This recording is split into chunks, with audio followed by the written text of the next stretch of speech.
All right, everyone, welcome to the most extraordinary podcast in the world. This is Extraordinary. Today, I'm very excited to introduce you to Jordan Taylor, the one and only, right here. Thanks for having me.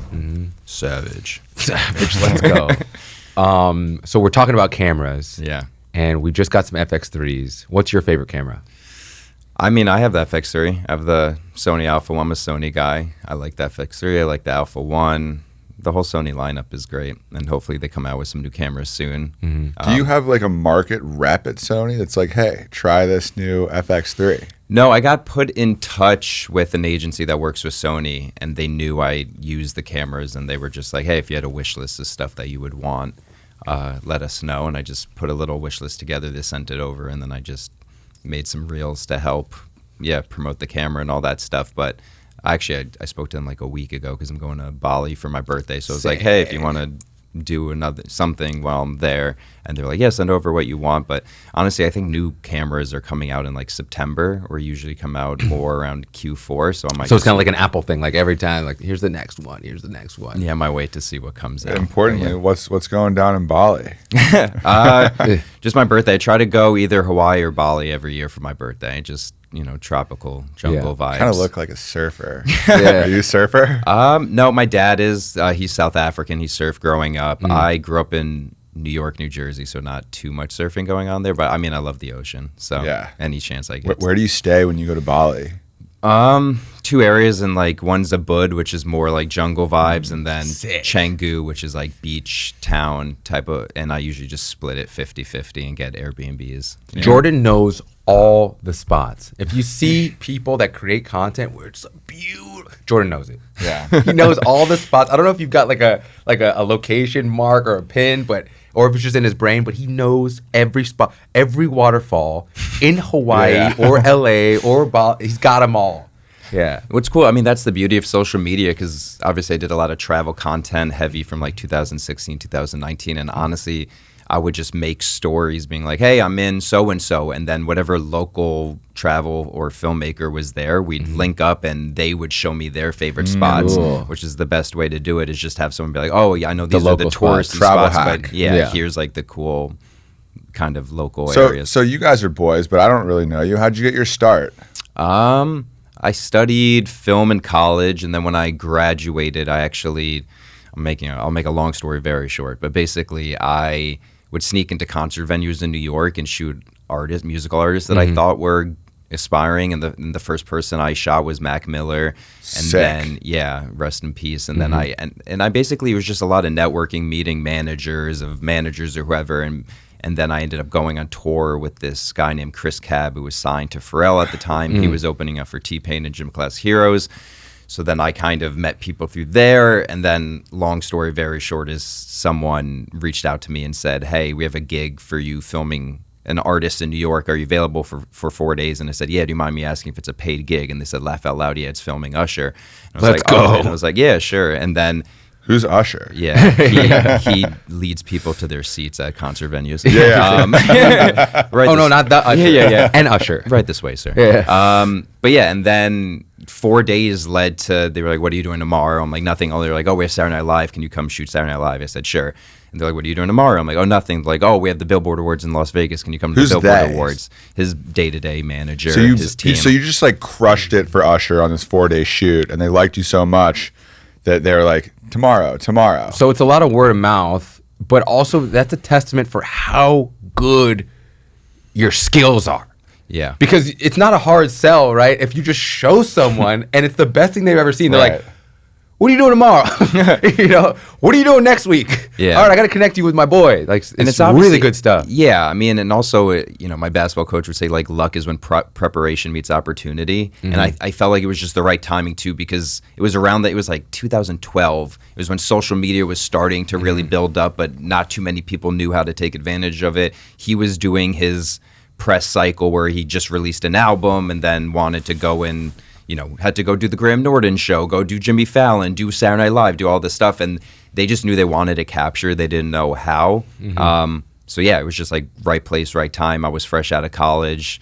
They were like, "You're good. You're hungry. You seem to know what you're doing." So and then it's also just a personality thing. I think a lot of people in today's day and age, you can be super talented, but if you don't know how to get along with people, or if you can't read the room, or you know what I mean. So it's just, I knew when to be quiet. I knew when to crack jokes. I knew when to vibe off of him, and we had a similar sense of humor. So it was just, he was like, yeah, I like having you around. Obviously, you're good at your job, and as long as you can kind of be personable also. But yeah, that was like 3 years straight, basically. 3 years on the road with Usher. Yeah. That's a wow. lifetime. So you were Usher's personal director or like videographer. Yeah, at the time. And then he ended up filming The Voice, the TV show. Yeah. What era of Usher was this? This was like What around like OMG. Then he started to do... he had the OMG tour, Okay, and then OMG, that was a great song. Yeah, and then I think his next tour was like the URX tour or something, but it was like Climax, Scream, but yeah, and then I ended up helping with his like Vegas residency and stuff like that. But he moved. He's from Atlanta. He was living in Atlanta at the time, and then he did 2 seasons of The Voice, which was based in LA. I was still living in New York, but we were just in LA so much because he was filming The Voice. He was like, all right, I'll get a place here. And so I was like, all right, let me look at a place. I asked my friend Alfredo Flores, who was shooting with Bieber at the time, like, do you know of any places that I should look at in LA?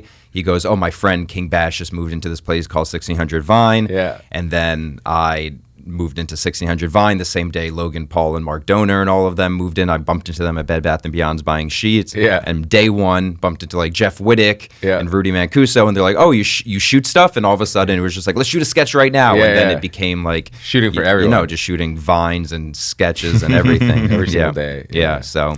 Tell us some crazy shit about Usher that nobody knows. He has 5 eyeballs. No, Pretty solid. Pretty solid. No, I think the most surprising thing was just how kind of open he was to adventure. I thought he would just be kind of, you know, a lot of celebrities you meet are just like in their own little bubble, but he even says this, that the age you become famous at is the age you stay mentally forever.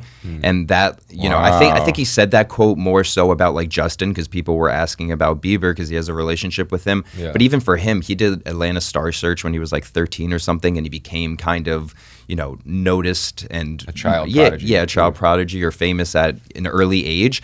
So it could be for better or for worse, but for him it was on the better side because he just liked he's excited about things. He's like a big kid. We would be somewhere and he's like, oh, I heard like they have skydiving here, this museum here, or this thing, and it was just like he just wanted to go and do stuff, which like fed my energy because touring can be really monotonous and can be, you know, tiresome. So it was nice if we were regardless if we were in Minneapolis or we were in Cologne, Germany, it was just like, let's go adventurous, go find the cool thing to do there, which was super fun. But I mean, it was just great seeing life from that perspective, but also like not being in the public eye, but being associated with someone who's in the public eye, because also it made me learn quickly that like fame and money truly won't make you happy, because I saw a lot of people with fame and money that were miserable as soon as the cameras went off. So I was just like, okay, let me figure out then what is going to actually make me happy, because I love the freedom that money can give you and all of that stuff, but you know, you got to find something that fills your soul. Did you go skydiving with Usher? Yeah, in Dubai. He tricked me, actually. He tricked me. Tell me how Usher tricked you. Because he said we're going to this place. It was called Skydive Dubai, but he was like, no, we're meeting like one of the princes there, and we're going to do a helicopter tour. And then the whole way there, he was like messing with me, like, oh, we're going to skydive.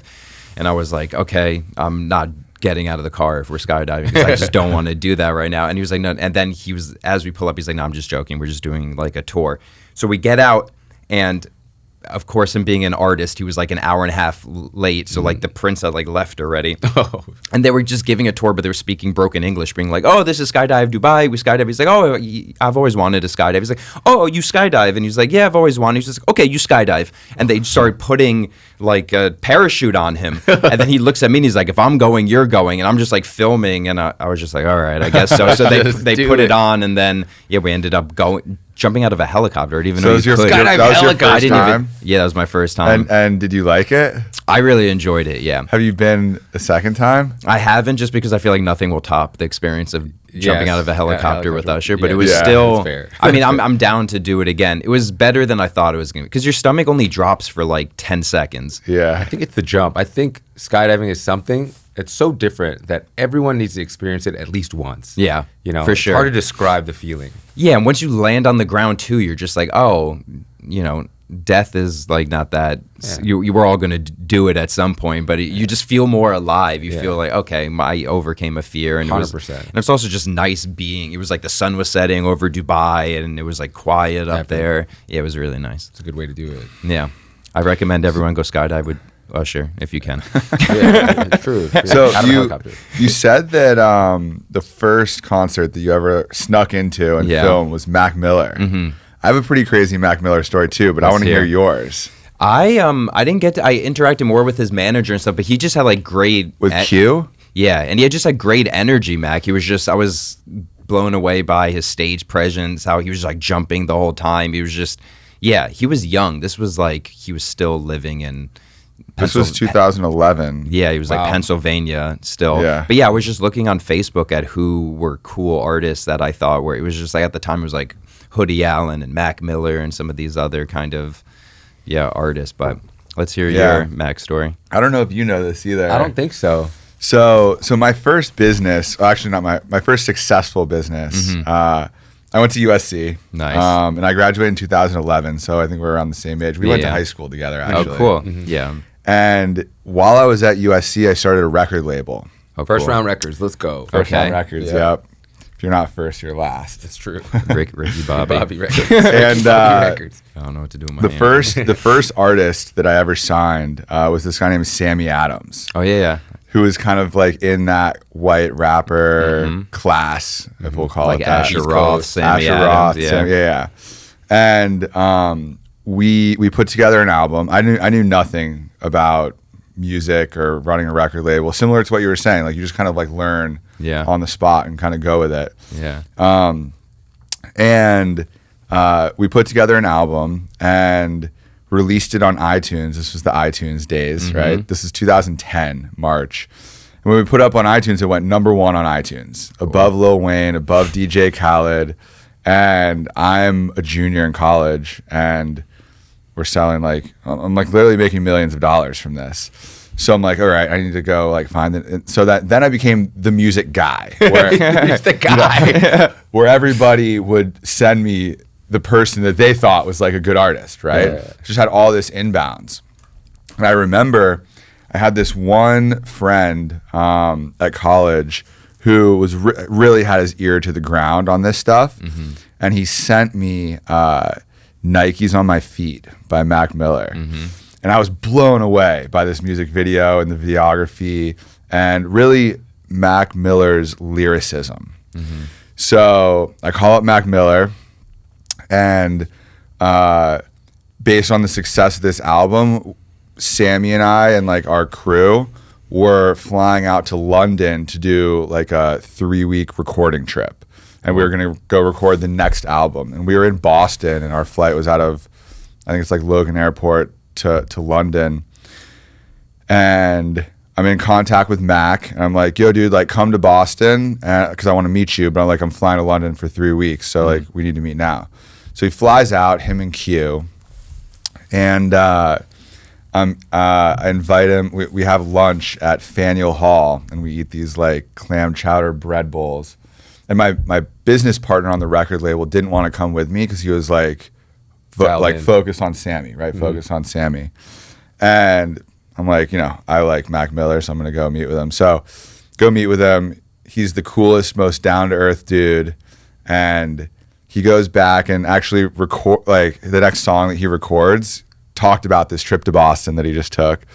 I show Sammy the music video on the flight to London, and Sammy's like, don't fucking sign that guy. Like, I'm your fucking guy. Oh, we got jealous. Yeah. And I was like, okay, like, you're my guy. Like, we just dropped a #1 album. Like, we did a nationwide House of Blues tour. Like, fine, I won't sign him. Rough. And, So you Mac listened to literally Sammy. wanted to sign with First Round Records. Yeah. And he ended up signing with Rostrum Records, which was another little indie that had, Wiz Khalifa, who's obviously not indie. So but what was like, the mindset behind that? Because I- what did Sammy think? Like, this is an exclusive. This is a one artist label. it was a major learning lesson for me, Yeah. right? Like, you know, I think about where the label could have gone if we had had Mac Miller and Sammy Adams, because the next dude that I was looking at was Logic. And I didn't even make Mac Miller an offer because of what Sammy told me. I did make Logic a big offer. Not big enough. Not big enough, not quite. Not big enough. But it was $1 million for like 3 or 4 albums. And this was right after his Young Sinatra mixtape. But like, I never signed another successful artist after Sammy. And I just think about where it could have been. And like, you know, no regrets. But like, you obviously have to follow your intuition. That's something clearly you've done really well. And like, that's, you know, you didn't just shoot music videos for Usher. Like you've done some for Justin Bieber. You've done commercials with Amex, with tons of big brands. Like, you know, you've taken that start and really expanded it to your career. So I want to hear about some of that. I mean, I feel like it's the same kind of theory in improv where it's always like yes and. So I try to, if I was presented opportunities, just to have that mentality of like yes and like what do you want me to do, what's the and all of that, and just trying to be open to different stuff, because you know, I've worked with female artists, I've worked with beauty brands, I've worked with travel agencies, you know, even the most random brands that I feel like, oh, I don't know if I could do something with it, and you just think of how you can show it through your perspective. But yeah, I like being kind of a Swiss Army knife. Yeah, and I you know, I went to film school and I majored in business also, so I kind of like that mix between art and commerce. But obviously music's super fun, but love comedy, love a little bit of everything, which is nice. Yeah, it's a balance, right? Yeah. And like, despite you working with all these mainstream artists, and you know, I personally think your best stuff is the stuff you shoot for yourself. You know, he travels and shoots incredible stuff. I remember even before it was out, all right, come to my spot, let me show you this. What? Yeah. It's really awesome. We got to show Teague some of the content. Yeah. And you do a Incredible. podcast too, right? Yeah, I just started one, which has been really fun. Solid. Yeah, I filmed one last night, so it's nice being on the other end of it. But Yeah, for sure. Right? yeah, it's cool too. How many episodes are you on? Have I think 5 posted, Nice. 8 shot, and then just You've had some sweet guests, I think, right? Like, Yeah. Who are the guests that you had on yours? My first one was with a buddy named Sam Calder. We started a YouTube channel together. He was a big like travel filmmaker, and then I had Mark Donor, Charlie Jordan.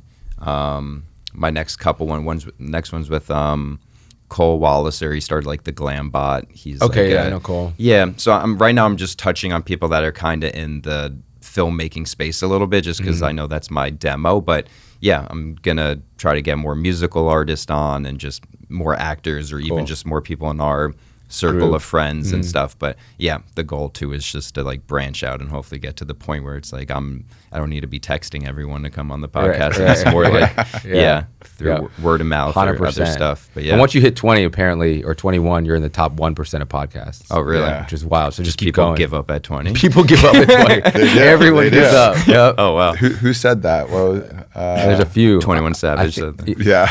Yeah, 21 Savage probably. It's like, how many until you give up? 21. 21 Savage. 21. 21. Yeah. Do you know why 21 Savage is named 21 Savage? I mean, Is he Native American? pretty catchy. I don't know. Yeah. Why? I don't know. Oh. I think I might have just heard he got shot 21 times. I don't know if that's true Trying to or not. one Sounds up like 50 Cent. Sounds like his PR Yeah. company told him to say you got Yeah. shot 21 times. But maybe, who knows? No, who's the guy that said 21? It was the Oh, Jack. yeah, guy. Hormozy. Hormozy. Yeah, I saw Oh, Hormozy Hormozy. talk about it. Yeah. Nice. I think that's the number. Don't fact check me, but I heard once you hit 21 episodes, you're top 1% of podcasts. Cool. That's it. I'll take it. We're going there. Yeah. How many have you guys done? Is this 15, 16? 16, yeah. We're Nice. getting there. Yeah. We're getting Because this is your second one today, right? Or more? yeah. Yeah. Yeah. I mean, if you keep that up, you'll be there in no time. Yeah, we're just We going. got to stack him because I live in Austin. He lives here. So we Got it. travel for it. It's a road show. You know? Yeah. Yeah. Yeah. I've had opportunities even to do podcasts like virtually, and I'd rather do it in person. It has to be in For person. sure. Yeah. It's Imagine the delay, like you're talking to someone and then, okay, quality rough. control, and there's just something about being in the room with someone too. You can prep for an interview or whatever, but it is nice kind of feeling their energy and figuring out like which way the conversation's going to go and 100%. whatnot. But the good thing about doing it remote is you don't need to wear pants. You Yeah, know, I never that's wear the only pants, thing. ever. So that's about it. yeah, So, okay, so you've done all these incredible music videos, you've done all these incredible commercials, you're a travel influencer, like filmer. Mm-hmm. Do you have like a 10-year vision? Like yeah, what- I mean, feature films. Right. I self-financed and wrote and shot a feature like 4 or 5 years ago, and it's probably going to take me a while to finish it just because I'm self-financing it. But it's kind of cool because at this point, it's sort of autobiographical, but mixed with like kind of some fantastical elements to it.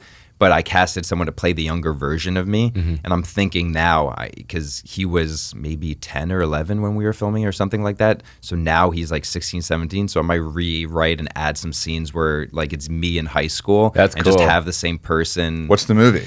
Yeah, it's called Discovery of the Divine Consciousness, and it's kind of about just like going through different memories and so yeah, I shot a scene in Tokyo, I shot a scene in Alaska, New Zealand, and it's just these, it's kind of be like trapped in your own mind and then going through Discovery of the Divine Consciousness. Yeah. It's That's cool a if you sick actually, name. yeah, it's pretty solid. It's Yeah. cool if you actually book the same actor Yeah. 6 years later and he grew up. So Yeah. it's like, yo, this guy, they casted this guy great. yeah, and also really. I could just pretend What's to the be production quality in this Richard film? Linklater, because he did a movie called Boyhood, and they shot it over like 10 years or something. They had that same actor go from being a child to That's an wild. adolescence or whatever.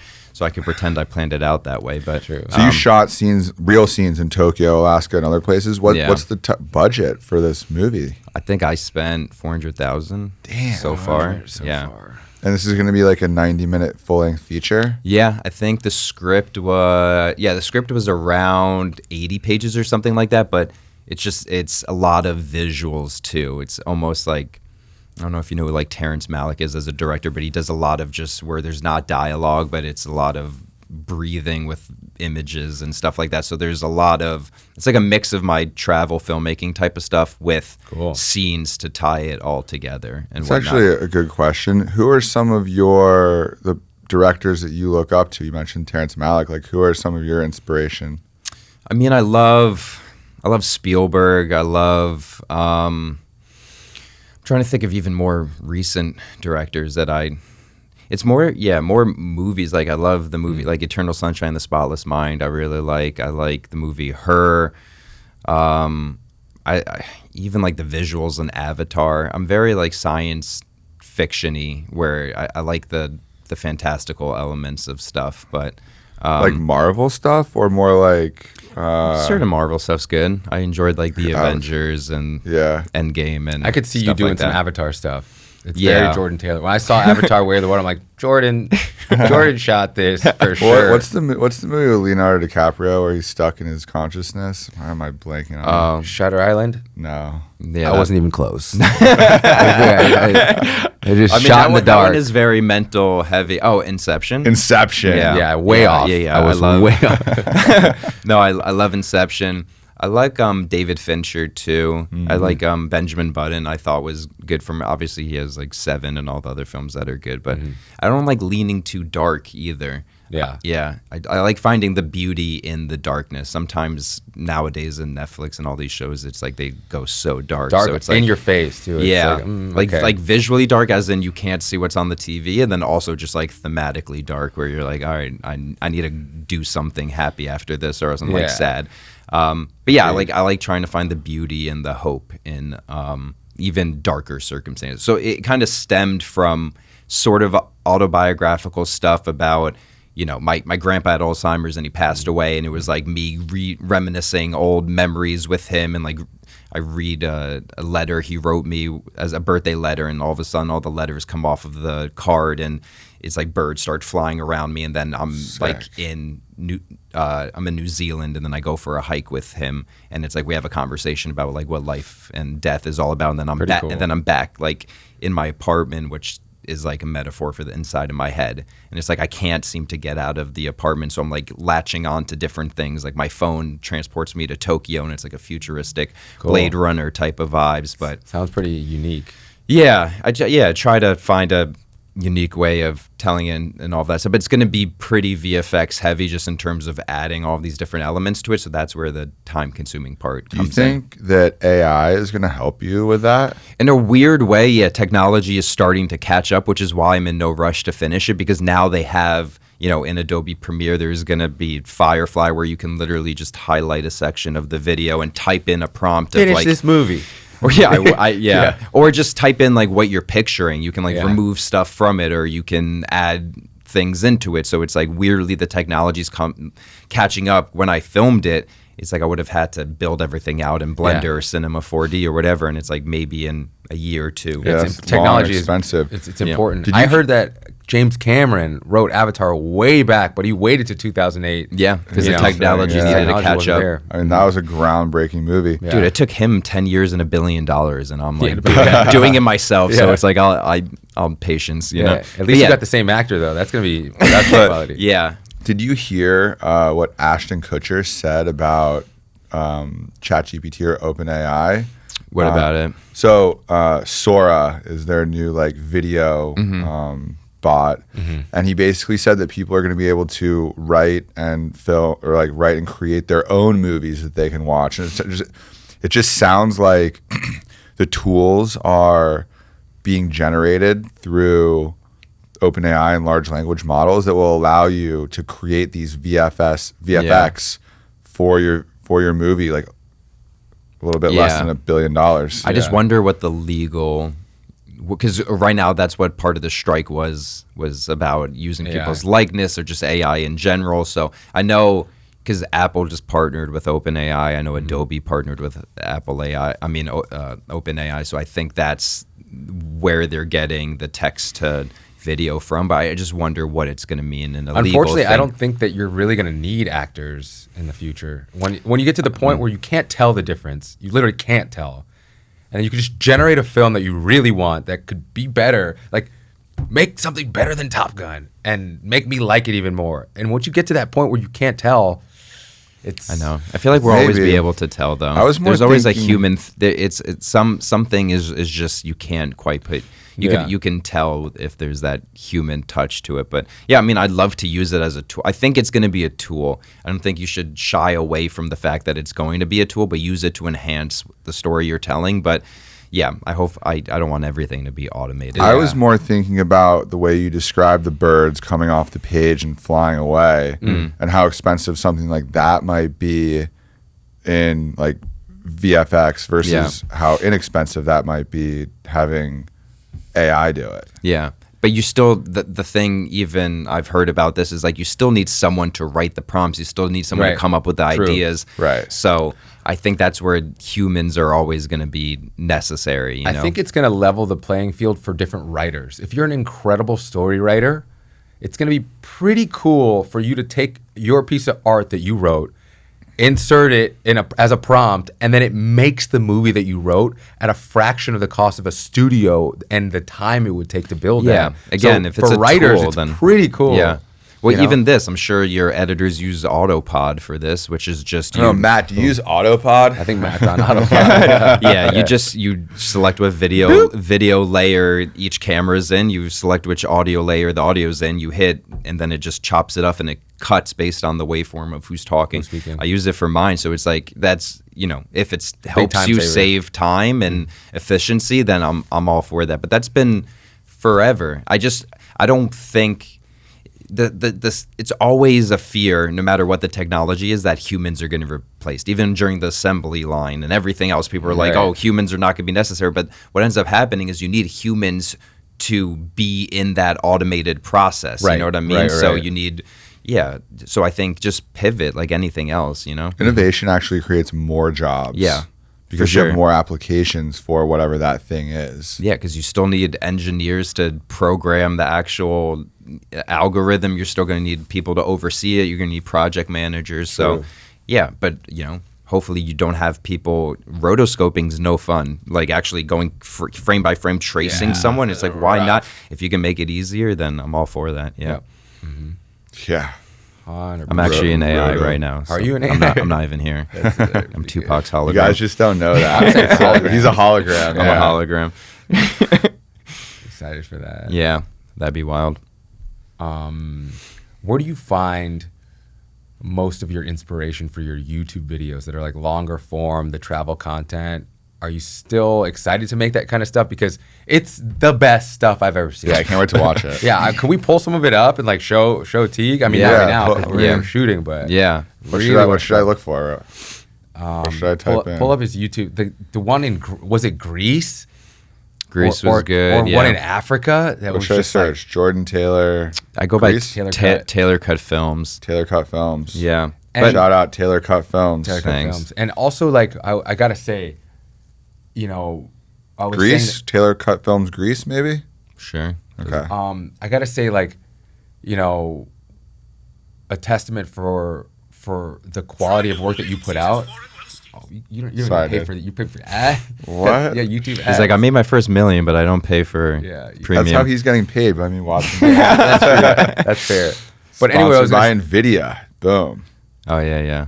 Yeah, I did get paid to make that video. It's so good. Yeah, we gotta put up a piece of this content. It's so good. Oh, you have even the intro. Do you do drone racing? I don't, but I how do you do fly this, a drone. then? I mean, I'm flying a drone. I'm not racing it. Yeah, I just think that you're one of the OG travel content creators, and I've seen people come up to you and say, "Yo, Jordan," and you've got a camera in their hand, like, "You changed my life." I mean, that's my favorite thing is when people are like, "Oh, I learned," and now I feel old because I'm gonna be 36 or whatever, and I feel people come up to me and they're you were my childhood. Yeah, when's your birthday? July 7th. Coming Dude, up. I'm July 6th. Well, Let's look at that. go. Yeah, turning 36. there you go. Let's go. Same. Yeah, so we're a day apart. But yeah, I mean, the best is like, oh, I got into filmmaking because of you, or I learned about cameras or exporting or whatever. It's like that makes me really happy. But to answer your question about the inspiration stuff, I get a lot of it from music. You know, I probably download like 3 new songs a day. I'm always listening to music.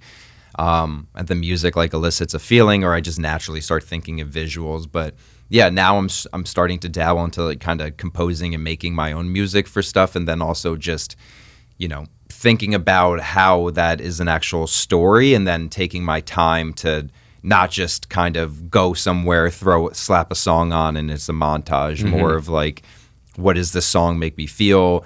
How does it relate to my life? And then I could actually make it into a story. And then, but that's the cool thing even about social media now. There's so many up and coming filmmakers and storytellers that I follow that do such a great job of taking simple things and expressing how they're feeling. When I feel, you know, I feel like previously we used to just like use music as an excuse, make a little montage, but now it's like I love an excuse to use a voiceover, to add dialogue or text on the screen or whatever. Just find ways to actually, you know, tell a story. Interesting. Dude, I just read, actually yesterday, that 99% of content creators make less than $15,000 a year. What do you think? Obviously, I'm sitting in the... Not according to TikTok. Everyone makes $10K a month doing this according side to TikTok, hustle. right? Yeah. According to TikTok. Sure. Yeah. But like, obviously, both of you guys are making way more than that. What do you think separates the 1% from the 99% in terms of content creation? In terms of making money, or just in terms of being a brand and like getting your name out there and stuff? I think both. Yeah. Yeah, I think one, trying to not just copy what you see, because a lot of the times if you're just making content and I know there can be a lot of people just trying to emulate a certain creator. You see like Emma Chamberlain vlogging or whatever, so you try to do that. Or you see someone trying to give tips and tricks, so you try giving tips and tricks. Or you see a business like Hermosi and like Aman Ghazi, and you're just like, well, I'm going to do that and try to go that route. It's right. I think the only way to truly stand out is to find a lane of your own, which can feel daunting right now because obviously it's super, super saturated. But if you can find what inspires you about these different people and then kind of make it original, and then also, you know, some people have the creative mind and some people have the business mind, but if you can meld it together, I think that's where you're really going to find a way to succeed. Because there are a lot of people that are like, I understand the X's and O's. I understand how to like make new funnels to work with different brands or whatever, but they don't know how to actually make something creative or don't have that brand aesthetic. And there's some people that are super creative, but then can't seem to force themselves to, you know, be opened up to work with brands or to how to find different avenues of like passive income or whatever. I think it's just it's being open to both, but it's repetition like anything else. So if you're doing it it's not like we overnight. But you're 15 years in. Yeah, 15 years in, and also it's like, yeah, I mean, Spence plays like 100 instruments, and he's constantly thinking of how to take his shirt off. No, but he is constantly thinking of like, okay, this song's good. Let me find a way to make a cool remix of it, or let me show you how to like do breakfast and then play instruments that sound whatever. You know what I mean? It's constantly thinking of a little innovative ways. And even for me, if I see someone that inspires me, I'm still going to be like, oh, I like that shot, or I like that edit, or I like that visual effect. But now let me figure out a way how to make it my own. Like, how do I apply it to my life? How do I, whatever. I think you have to try to be original. And unfortunately, that takes time, that takes repetition, and that takes like self-reflection. And I don't think it's patience. Patience is key. No one's truly an overnight success. And even if you are an overnight success, you got to make sure you have the groundwork to sustain it, because you see too many people, boom, have one viral thing or whatever, and then they fade away. And you have to love it. I think that's the important thing too. You can't be the best at something you don't love, or else you're going to be exhausted. If you're doing it just for money or just to prove someone wrong, you're not going to last. You need that fire to keep you going. It's like there's a reason why we're still doing it. Like at a certain point, we could have been like, all right, I'm tired. You know what I mean? Like, I don't need to do this anymore. But it's at the end of the day, you're going to be playing music whether there's a camera on you, no matter what. And like, even if I'm not posting something, I still practice editing or taking pictures. Sometimes I take pictures just for myself, or I film just for myself. But it's like, that's just the way I know how to see the world. So I'm going to do it no matter what. But yeah, I don't know. I think kind of that manifestation and law of attraction, it's eventually gonna come to you as long as you keep putting that energy into it and out there. Then eventually it'll come. But 100%. I can't stress patience enough. It's and competition is like it's the hardest thing is like comparison's the thief of joy. And the shitty thing about social media now is we're constantly being bombarded and comparing ourselves like every 8 seconds. You can't not to the best compare yourself. to the best. The best. Yeah. So but allow it. If you notice you feel shitty while you're scrolling and looking at people, stop. Just put your phone down and like go get some sun, it's go so exercise, unhealthy, whatever. But yeah, if I can doom scroll and I can be like, why is this person at this event, or why did I not get this brand campaign, or why are their numbers going up and mine's not, or whatever. You kind of have to learn that like the race is long, and in the end it's only with yourself, and that takes a lot of time and patience. So yeah, I think it's important to not compare yourself to other people. And social media is it's a trap for that, because you're gonna probably do it. But if you think about, here's a comparison. If you think about maybe who I consider to be maybe one of the most talented people on the planet, Jamie Foxx, right? #1 song, incredible actor, stand-up comedy, great, on so many different levels, right? But if Jamie Foxx is scrolling on Instagram and then sees Shaun White do an incredible backflip on a snowboard, and then he's like, damn, I can't do that. It's like no matter, even if you're the most talented person in the world, you shouldn't be comparing yourself to other people. Yeah. And the only constant is change. That's the other thing, is like as you get older, you see the waves of everything. When you're young, it feels like what's happening in the moment's the only thing that exists. That's why like if a breakup happens in high school, you're like dead. You're devastated, because you're like, this is all I know. This is the love of my life. This is whatever. But now that I'm going to be, which is still relatively young, like 35, I'm going to be 36. I've seen the wave of like, I've seen when Vine was really big, and then you see it kind of fade. Where now that TikTok's really big, or this YouTube's really big, or this act, like I see Leonardo DiCaprio getting old, and then you see Timothée Chalamet, and then you see like it's like all that's the only constant is change. So it's just like, just pace yourself. Just allow yourself to keep one foot in front of the next. And then all of a sudden you're going to look backwards and be like, oh man, I traveled all this way. But, you know, it's all relative to you. Because, you know, it's like when your birthday's July 6th or mine's July 7th, people are like, how do you feel? You feel older? It's like, I feel the same as an hour ago. Like, all I know Literally is the same. I'm experiencing this like 1 minute at a time. So it's like, from an online perspective, if all of a sudden you go viral or all of a sudden you're trending, people are like, how did you do it? You're here, you're boom. And it's like, you didn't see all of the stuff that went into this moment. Yeah. So as long as you're just practicing every day or just, you know, taking it one step at a time, that's the biggest thing. But, you know, patience is hard. So you've traveled a lot. How many countries have you traveled to, and where are some of the favorite locations that you've been?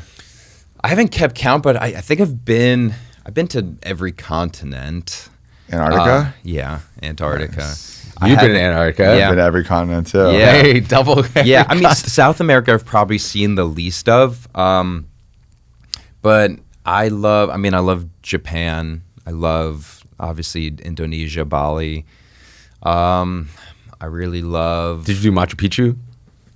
I haven't done Machu Picchu. I'm thinking about going maybe in October. We'll see. Yeah, I've had friends who've done... Yeah, I would love to do a lot more of South America. And and my family's from South Africa, so I'd like to do more of Africa. But I did love going on safari and seeing Africa. But there's so many cool countries there as well. But yeah, everything has I'm excited something. to see some Taylor Cut Films Africa footage. Yeah. When you go back and do it. Yeah. Dude, I'm about to go climb Kilimanjaro in September and then go gorilla trekking in Rwanda and Uganda. Nice. September, dude. Let me know. Yeah, I'm down.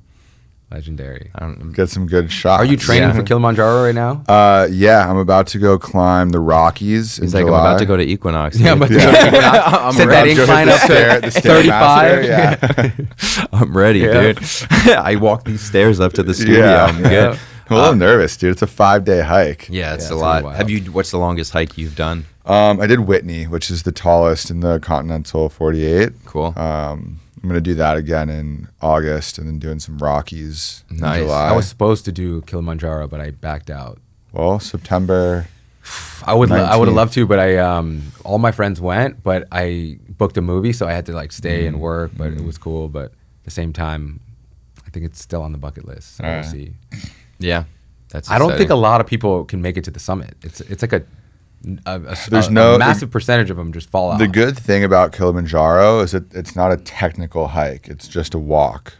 So you don't need to like You just need legs. traverse any like crevasses or like, it's you know. but it gets pretty But yeah, steep. but But it's a walk. I don't know how steep it gets, but the fastest that you're advised to do it is 5 days. And then there's up to 9 days. So obviously I chose the 5 day. Yeah, that sounds good. Let's go fast. So we'll see. I mean, I'm not going to not summit, you know. yeah. Yeah, Exciting. that is exciting. Cool. Gorillas. You know, Yeah, gorillas. Gorillas are great. What's your favorite piece of footage that you filmed and put together? Like if there was one video that I could show Teague, which one is it? I don't know. For me, it's always like whatever the newest one is always something that I'm proud of. But I don't know. I've been to India a few times, and I just love all the footage I get from India because it's such a unique world. I feel like when I'm in India, everywhere you look is like a story. So much culture. Yeah. It's one place I haven't been. Yeah, I like India a lot. So, I mean, the footage I've shot there, What cities? I really India enjoy. is huge. Where do you go? I did the Golden Triangle, which was like Delhi, Agra, Jaipur, Varanasi is beautiful, also a holy city. But yeah, and then I also went. Oh, when did I went? Like, I went with Jay Shetty because he was a monk and he studied at a monastery, and I helped him shoot like a little documentary thing, which was cool because we were just in a monastery for like a week. Yeah, I mean, India's just beautiful, and obviously, like, you know, the Himalayas and everything else. But yeah, that's some of my favorite footage. And, you know, I always find even if I'm just throwing together a video and it's like I need a shot of, you know, just like a kid or just something inspirational or whatever, I always end up going into the India footage, and there's just so much cool stuff in there. Is some of that going to make your movie? Maybe. I mean, I have, the cool thing too is in 2016 or something, I bought the red Monstro, and I just, everywhere I traveled, I was just with like the red, and I like made my own kind of like stabilizer, and I was just, Yeah, that's right. So now How I much have, is a red? at the time it was like 100 grand. Now you can 100 get grand. one that has replaced it for like 20. Okay. Which is, yeah. Which one's that one? They have the red Raptor, Red and then Raptor. there's the red Komodo you can get. A lot of people have, which is like I think 6 or 8. Damn, Oh, wow. do we need those? The Reds, yeah, it's a lot No, of footage. How I mean, much the is what did we FX say? FX? FX3 is no F3. perfect. I mean, they shot the movie The Creator on the FX3. Honestly, it's Okay. probably overkill for a podcast. Even Okay. it's like, There we go. Yeah, we but- don't need the Monstro. no, you definitely don't. Not Do you unless still you're have doing it, or did you sell it? I sold it because It I got mean, replaced. yeah, I mean now my A1 still shoots 8K, and if I'm really doing like a big music video or something like that, you can rent like an Ari Alexa or whatever. But I just have all this backlog of footage now that was shot in red 8K Cool. like IMAX. So yeah, I keep a lot of it just on drives, and yeah. I'll find a way to use it, but it is cool because all the other stuff I shot on my like 1DX and like 1080, I can't do anything with it now. So it is nice having archival footage that still stands up. True. Yeah. Where do you see cameras going? Is there a certain point where it's like it can't get any better? It's like every year, like, oh, we got a better camera. We're All right. slowly getting there, and it's not even resolution anymore either. It's just like, yeah, most cameras now are going to be at least 4K. You're going to have 6K, 8K, whatever. The resolution is going to be there. But it's more of like the bit rate information, and then also its ability to shoot different frame rates are going to be there. And Okay. then, yeah. So but different use cases instead of just better quality. yeah, and I think we're like 2-3 years away from where it's all going to be pretty relative, and it's like also just the color profile, because now they all have log color profiles, and Red bought, or Nikon bought Red, Okay. so they're implementing that into their camera. Nikon cameras, so it's all going to be able to color grade and match with one another. I heard So, that yeah. the human eye it goes up to 20K. Yeah, I So mean, how long before we have a 20K camera? I guess when Elon puts chips in our brain. Yeah, that's fair. It's all kind of relative too. But it's also what you do with it, because there's plenty of people that shoot on their phone but know how to color grade it or True. whatever to make it look. Do you ever shoot on your phone? Yeah, I mean, day to day I shoot on my phone. I don't shoot a ton that I use for like YouTube or anything like that, but yeah, that's probably my day to day thing when I'm Okay. just stories or whatever. But yeah, it's all The good thing about relative. shooting on your phone, it's so much easier to deal with. You know, you always have it on you. Yeah. You don't have to, You're not- align the audio. Or No, you're or not anything like changing that. your shutter speed. I mean, you can. You have all of that if you wanted to, but So who's the favorite guest that you've had on your pod? I just had my buddy Carl Shakur come on, who's like a really talented like filmmaker as well.